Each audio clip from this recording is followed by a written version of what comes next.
ಪ್ರೇರಣೆ ನೀಡುವವನು ಸ್ವತಃ ಭಗವಂತ. ಅದರಿಂದಾಗಿ ಚಕ್ಷುಷಶ್ಚಕ್ಷು, ಕಣ್ಣಿಗೂ ಕಣ್ಣಾದವ. ಇನ್ನು ಅದು ಹೇಗೆ ಅಂದ್ರೆ ಅಗಮ್ಯಂ ಸರ್ವದೇವೈಶ್ಚ ಪರಿಪೂರ್ಣತ್ವ ಹೇತುತಃ. ಕಣ್ಣನ್ನ ಭಗವಂತ ಕಣ್ಣಾಗಿ ತಿಳ್ಕೊಳ್ತಾನೆ. ಹಾಗೆ ಭಗವಂತನನ್ನು ಕಣ್ಣು ತಿಳ್ಕೊಳ್ಳುವುದಿಲ್ಲ. ನ ತತ್ರ ವಾಗ್ ಗಚ್ಚತಿ ನೋ ಮನಃ. ಈಗ ಕಣ್ಣು ಲೋಕದಲ್ಲಿ ತಿಳ್ಕೊಳ್ಳುತ್ತೆ, ಆದ್ರೆ ಕಣ್ಣಿನ ಎಲ್ಲವನ್ನೂ ತಿಳ್ಕೊಂಡು ಒಬ್ಬ ಕಣ್ಣಿದ್ದಾನಲ್ಲ, ಅವನನ್ನು ಯಾವ ಕಣ್ಣು ತಿಳ್ಕೊಳ್ಳಲ್ಲ. ಲೋಕದಲ್ಲಿರುವ ಕೆಲವು ಕೇಳುವಿಕೆಯನ್ನ ಕಿವಿ ಕೇಳುತ್ತೆ, ಆದ್ರೆ ಕೇಳುವಂತೆ ಮಾಡಿದ ಶಬ್ದವನ್ನ ಯಾವ ಕಿವಿಯೂ ಕೂಡ ಕೇಳುವುದು ಲೋಕದಲ್ಲಿಲ್ಲ. ಮಾತು ಪ್ರಪಂಚದಲ್ಲಿ ಕೆಲವನ್ನ ಪರಿಚಯಿಸುತ್ತೆ, ಆದ್ರೆ ಮಾತನಾಡುವಂತೆ ಮಾಡಿದ ಮಾತಿನ ಮಲ್ಲನನ್ನ ಯಾವ ಮಾತು ಅರಿಯುವುದಿಲ್ಲ. ಹೀಗೆ ಮನಸ್ಸಿನ ಎಲ್ಲಾ ಚಟುವಟಿಕೆಗಳಿಂದ ಜಗತ್ತಿನ ಎಷ್ಟೋ ಸಂಗತಿಗಳು ಒಬ್ಬ ಮನುಷ್ಯನಿಗೆ ವಿದಿತವಾಗುತ್ತೆ. ಆದ್ರೆ ಆ ಮನಸ್ಸಿನ ನಿರೂಪಣೆಗೆ, ನಿರ್ವಹಣೆಗೆ ಕಾರಣವಾದ ನಿಯಾಮಕ ಶಕ್ತಿಯನ್ನ ಮನಸ್ಸು ಎಂದೂ ಕೂಡ ಗ್ರಹಿಸಲಾರದು. ಲೋಕವನ್ನ ಗ್ರಹಿಸುತ್ತೆ ಸ್ವಲ್ಪ ಸ್ವಲ್ಪ, ಲೋಕಾತೀತನನ್ನ ಗ್ರಹಿಸುವುದರಲ್ಲಿ ಸೋರುತ್ತೆ. ನೋ ಮನಃ ನವಿದ್ಮ ನವಿಜಾನೀಮಃ. ಇಲ್ಲಿ ತನಕ ತಿಳಿದಿಲ್ಲ, ಇನ್ನು ತಿಳಿಯುವ ಸಾಧ್ಯತೆಯೂ ಇಲ್ಲ. ವಿದ್ಮ ವಿಜಾನೀಮ.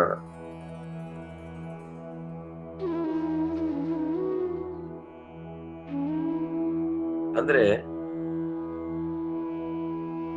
ಯಾರನ್ನು ಅಲ್ಲಿ ಮಾತು ನೋಡ್ತಾ ಹೋಗೋಣ. ಆಚಾರ್ಯರ ಭಾಷ್ಯದ್ದು ಕೆಳಗಡೆ ಅಲ್ಲೇ ಇದೆ. ಅಗಮ್ಯಂ ಸರ್ವದೇವೈಶ್ಚ ಪರಿಪೂರ್ಣತ್ವ ಹೇತುತಃ.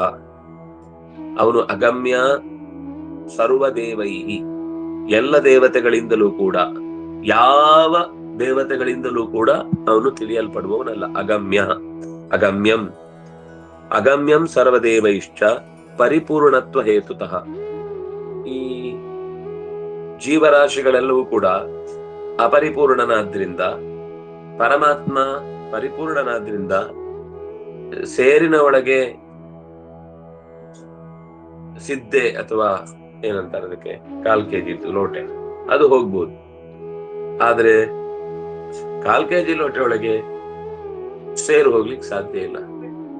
ಹಾಗ ಅದನ್ನ ಹೇಳಲಿಕ್ಕೆ ಹೊರಟದ್ದು. ಆ ಅರ್ಥದಲ್ಲಿ ಕಣ್ಣನ್ನು ಅದು ತಿಳಿದಿದೆ, ಕಣ್ಣು ಅದನ್ನು ತಿಳಿಯಲಾಗದು ಅಂತ. ಪ್ರಾಣಾದೀನಾಂ ಪ್ರಣೇತಾ ಚ ಸರ್ವವೇತ್ತಾ ಚ ಸರ್ವಶಃ. ಪ್ರಾಣಾದೀನಾಂ ಪ್ರಣೇತ, ಸವು ಪ್ರಾಣಸ್ಯ ಪ್ರಾಣ. ಆ ಜೊತೆಗೆ ಸರ್ವವೇತ್ತ, ಎಲ್ಲವನ್ನು ತಿಳಿದಿದ್ದಾನೆ. ಪ್ರಾಣವನ್ನು, ಚಕ್ಷುಸ್ಸನ್ನು, ಶ್ರೋತ್ರವನ್ನು, ಮನಸ್ಸನ್ನು, ಎಲ್ಲವನ್ನು ತಿಳಿದಿದ್ದಾನೆ. ಅಂದ್ರೆ ಯಾರೋ ಒಬ್ಬರದ್ದಲ್ಲ. ಈಗ ಯಾರೋ ಒಬ್ಬರ ಬಗ್ಗೆ ಸ್ವಲ್ಪ ತಿಳ್ಕೊಳ್ತೇವೆ ಅಂದ್ರೆ ಅದನ್ನ ಕಷ್ಟಪಟ್ಟು ಒಂದು ಹಂತದವರೆಗೆ ಅವನ ಎಲ್ಲ ಆಟಿಟ್ಯೂಡ್ ಅನ್ನು ವರ್ಷಾನುಗಟ್ಲೆ ಅಭ್ಯಾಸ ಮಾಡಿದ್ಮೇಲೆ ಚೂರು ತಿಳ್ಕೊಳ್ಬಹುದು.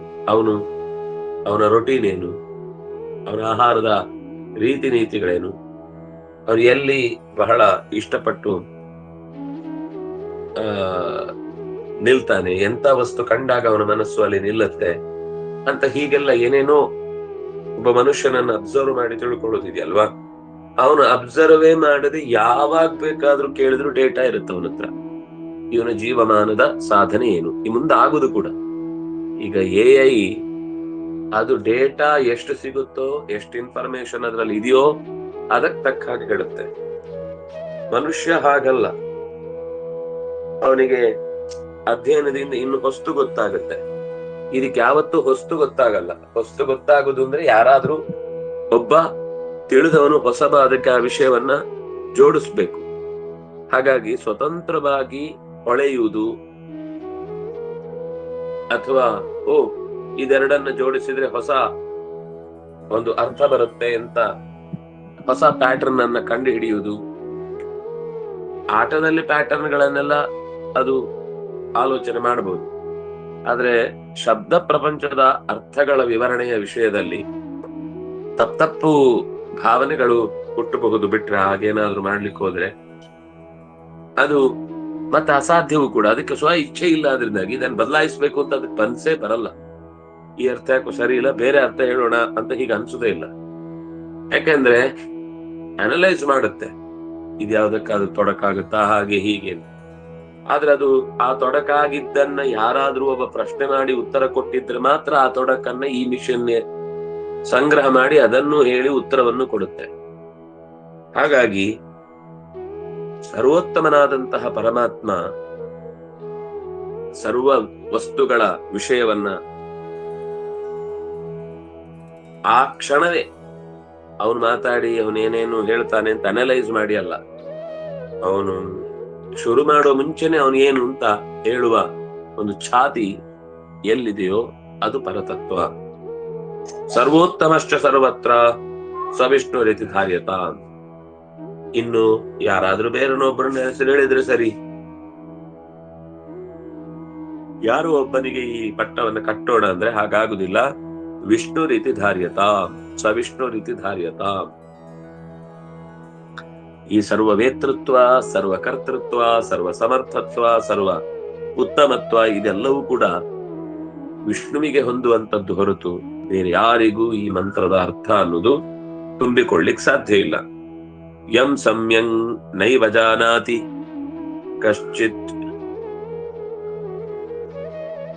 ನಿರವಶೇಷತಃ ಸರ್ವಾತ್ಮನ ವಿಜಾನಾಮಿ ಇತಿ ಚಾಸ್ಯಂ ಯತಃ ಮತಂ ಭವೇತ್.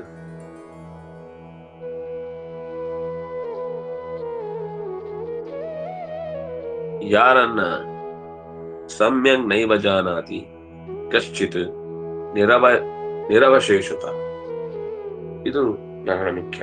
ಸ್ವಲ್ಪ ತಿಳಿದಿದ್ದಾನೆ. ಒಂದು ವೇಳೆ ನೈವ ಕಶ್ಚಿತ್ ಜಾನಾತಿ ಅಂತ ಅಷ್ಟೇ ಹೇಳಿದ್ರೆ ದೇವರು ನಮಗೆ ಸಿಗದವನು ಸುಲಭದಲ್ಲಿ ಅನ್ನುವ ವಿಷಯ ಗೊತ್ತಿದೆ ಅಂತಂದ್ರೆ ಈ ಮಾತು ವ್ಯರ್ಥ ಆಯ್ತು. ಅದಕ್ಕೆ ನಿರವಶೇಷತಃ ಪರಿಪೂರ್ಣವಾಗಿ ಇನ್ಯಾವುದು ದೇವರ ಬಗ್ಗೆ ತಿಳಿಲಿಕ್ಕೆ ವಿಷಯ ಬಾಕಿ ಇದೆ ಅಂತ ಅನ್ನಿಸದಷ್ಟು ಯಾರಾದ್ರೂ ತಿಳಿತಾನಂದ್ರೆ ಅದು ಸಾಧ್ಯ ಇಲ್ಲ.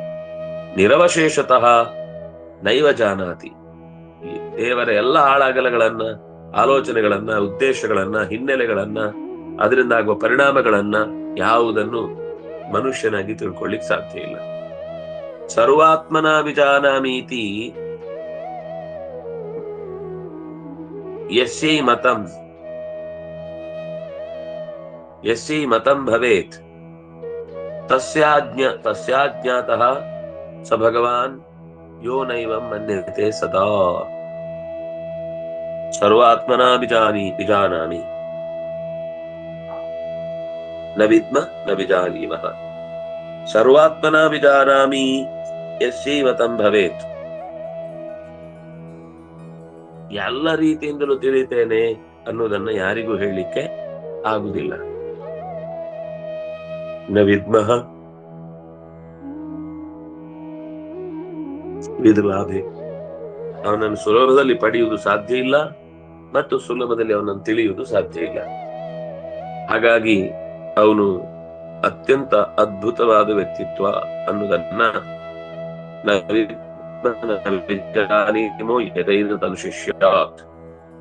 ಹೇಳಿಕೊಡ್ತಾರೋ ಹಾಗೆ ನಮ್ಗೆ ತಿಳುವಳಿಕೆ ಬರುತ್ತೆ. ತಸ್ಯಾಜ್ಞಾತಸ್ಸ ಭಗವಾನ್ ಯೋ ನೈವಂ ಮನ್ಯತೆ ಸದಾ ಜ್ಞಾತಸ್ತಸ್ಯ ತಥಾ ತಸಾಸ್ಯೈವ ನಿಶೇಷ ಮನನಂ ಕೃತಂ.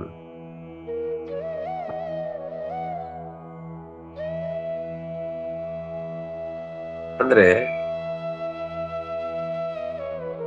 ತಿಳಿಯದೆ ಅಜ್ಞಾತಃ ಅನ್ನುವ ಶಬ್ದವನ್ನು ಇಲ್ಲಿ ಬಳಸಿದ್ದು, ನವಿದ್ಮ ನವಿಜಾನೀಮಃ ಅನ್ನುವ ಶಬ್ದವನ್ನು ಬಳಸುವಾಗ ಯಾವ ರೀತಿಯಿಂದಲೂ ಕೂಡ ಅವನನ್ನ ಪೂರ್ಣವಾಗಿ ತಿಳ್ಕೊಳ್ಳಿಕ್ ಸಾಧ್ಯ ಇಲ್ಲ ಅಂತ ಹೇಳಿದ್ದಷ್ಟೇ ಹೊರತು ಸರ್ವಾತ್ಮನ ಎಲ್ಲಾ ರೀತಿಯಿಂದಲೂ ಪರಿಪೂರ್ಣವಾದ ವ್ಯಕ್ತಿತ್ವ ಅನ್ನುವ ಹಾಗೆ ಅವನನ್ನ ಚಿಂತಿಸುವುದು ಸಾಧ್ಯ ಇಲ್ಲ.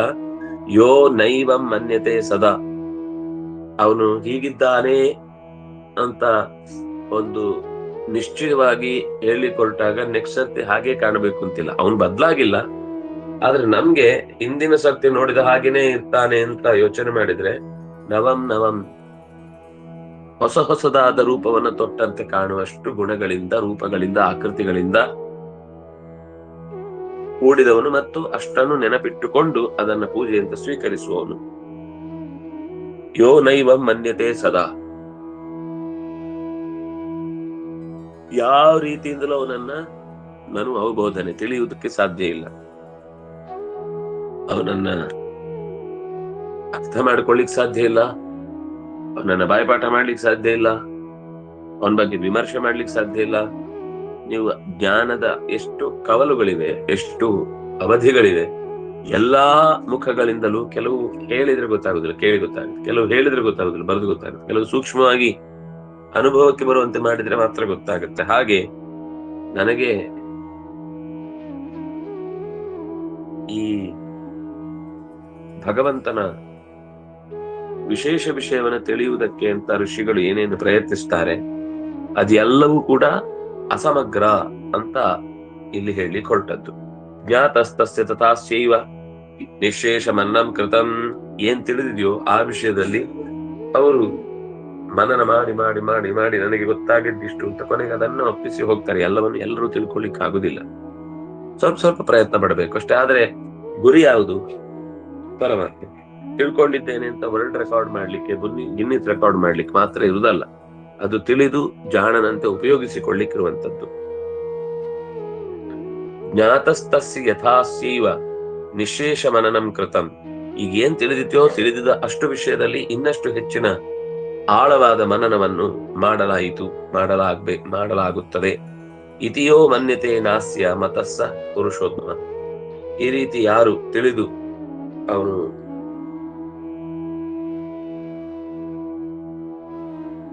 ಹೊರಗೆ ಅಥವಾ ಎಲ್ಲಿಯೇ ಒಂದು ವಸ್ತುವನ್ನ ಕಂಡಾಗ ಯೋ ಮನ್ಯತೆ ನಾಸ್ಯ ಮತಸ್ಸ ಪುರುಷೋತ್ತಮ, ಎಲ್ಲವನ್ನು ತಿಳಿದಿದ್ದೇನೆ ಅಂತ ಅಂದುಕೊಂಡ್ರೆ ಅವನು ಏನನ್ನು ತಿಳಿಲಿಕ್ಕೆ ಸಾಧ್ಯ ಆಗುದಿಲ್ಲ. ಏನನ್ನು ತಿಳಿದಿಲ್ಲ ಅಂತ ಕಣ್ಣಾಡಿಸಿದ್ರೆ ಎಲ್ಲ ಕಡೆಯೂ ತಿಳಿಲಿಕ್ಕೆ ಬೇಕಿರುವ ವಿಷಯಗಳು ಸಿಗ್ತವೆ. ಒಟ್ಟು ಇಷ್ಟು ಆರಂಭದ ಪದ್ಯದಲ್ಲಿ ಬಂದ ಮಾತು.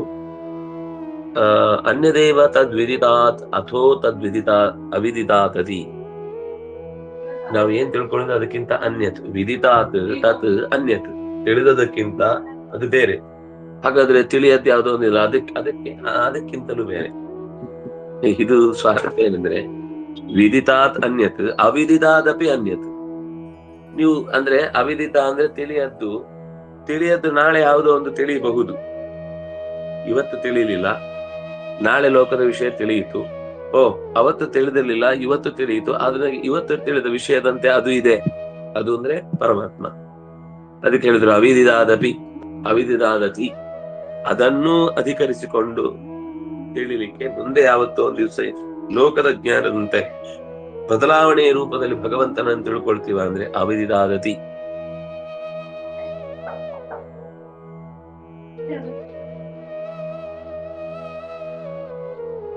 ಅಂದ್ರೆ ಅಧಿಶಬ್ದವನ್ನು ಬಳಸುವುದರ ಮೂಲಕ ಒಂದು ವಿಶೇಷ ಅರ್ಥವನ್ನಲ್ಲಿ ಅದು ತೋರಿಸ್ಲಿಕ್ಕೆ ಸುಲಭ ಆಯ್ತು. ನಾತಿ ವೇದ್ಯೋ ನಚ ವೇದ್ಯ ತಸ್ಮಾತ್ ಸ ಪುರುಷೋತ್ತಮ. ಅತಿ ವೇದ್ಯ ತುಂಬಾ ತಿಳಿಲಿಕ್ಕೆ ಅವನ ಬಗ್ಗೆ ಆಗುದಿಲ್ಲ. ನಚಾ ವೇದ್ಯ, ಹಾಗಾಗಿ ಅವನನ್ನು ತಿಳಿಲಿಕ್ಕೆ ಆಗುದಿಲ್ಲ ಅಂತನೂ ಅಲ್ಲ. ತಿಳಿಲಿಕ್ಕಾಗುದಿಲ್ಲ ಪೂರ್ಣವಾಗಿ. ತಿಳಿಲಿಕ್ಕಾಗುದಿಲ್ಲ ಅಂತ ತಿಳಿಲಿಕ್ಕಾಗತ್ತೆ, ತಿಳಿಲಿಕ್ಕಾಗಲ್ಲ ಅಂತ ಹೇಳುದಲ್ಲ ಉತ್ತರ. ಸಮಗ್ರವಾಗಿ ತಿಳ್ಕೊಳ್ಳಿಕ್ಕಾಗುದಿಲ್ಲ. ಅದು ತಿಳಿದಿದ್ರಲ್ಲಿ ಒಂದು ಭಾಗವನ್ನ ಯಥಾಶಕ್ತಿ ತಿಳಿಯಬಹುದು, ಆದ್ರೆ ಅದು ಸಮಗ್ರ ಅಲ್ಲ. ಅದರಿಂದಾಗಿ ಅವೇದ್ಯ. ನಾತಿ ವೇದ್ಯೋ ನಚಾ ವೇದ್ಯ ತಸ್ಮಾತ್ ಸ ಪರಮೇಶ್ವರ.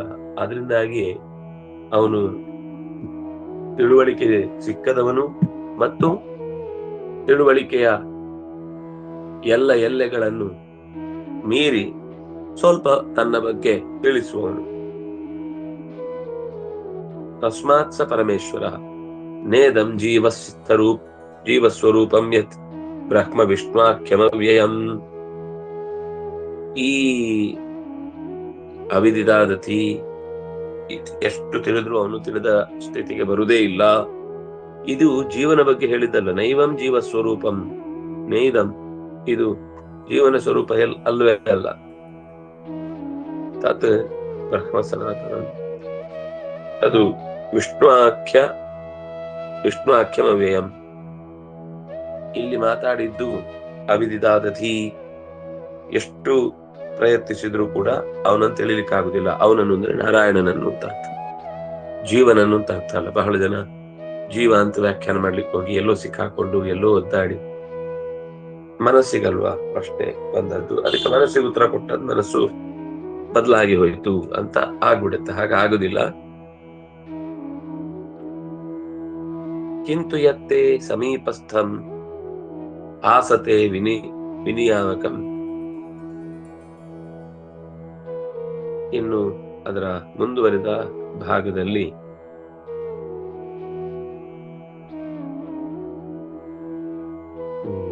ಆಚಾರ್ಯರ ಮಾತು ಇನ್ನು ಮುಂದೆ ಇದೆ.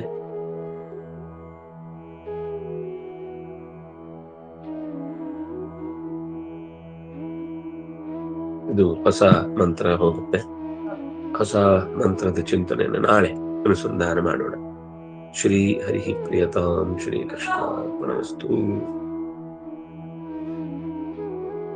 ತುಂಬಾ ಮುಂದೆ ಚೆನ್ನಾಗಿರುವ ಉಪಾಸನೆಯ ವಿವರಣೆಯನ್ನ ಕೊಡ್ತಾರೆ, ಹೇಗೆ ಭಗವಂತನ ಒಲುಮೆಯನ್ನ ಪಡಿಬೇಕು ಅಂತ, ದೇವತೆಗಳು ಹೇಗೆ ಪಡೆದ್ರು, ನಾವು ಅದಕ್ಕೆ ಏನೇನು ಪ್ರಯತ್ನ ಮಾಡಬೇಕು ಅಂತ ಈ ಉಪನಿಷತ್ತಿನಲ್ಲಿ ದೇವರನ್ನು ತಿಳಿಯುವ ಬಗ್ಗೆ ತಿಳಿಯಲೇ ಆಗುದಿಲ್ಲ ಅಂತ ಹೇಳಿ ಇಷ್ಟು ಉಪನಿಷತ್ತುಗಳನ್ನು ಹೇಳ್ತಾರೆ. ದೇವರನ್ನ ತಿಳಿದು ಮುಗಿಯುವುದು ಅಂತಿಲ್ಲ ಅನ್ನೋ ಅರ್ಥದಲ್ಲಿ, ತಿಳಿಯುವುದಿಲ್ಲ ಅಂದ್ರೆ ತಿಳಿಯುವುದೇ ಇಲ್ಲ, ಈ ವೇದಾಂತಗಳು ನಮ್ಗೆ ಅಲ್ವೇ ಅಲ್ಲ, ನಾವಿದಕ್ಕೆ ಯಾವತ್ತೂ ಕೂಡ ಅರ್ಹರೇ ಅಲ್ಲ ಅಂತ ಹೀಗೆ ನಾವೇ ನಿರಾಕರಣೆ ಮಾಡಿದ್ರೆ ವೇದ ಇನ್ನೂ ದೂರ ಆಗುತ್ತೆ.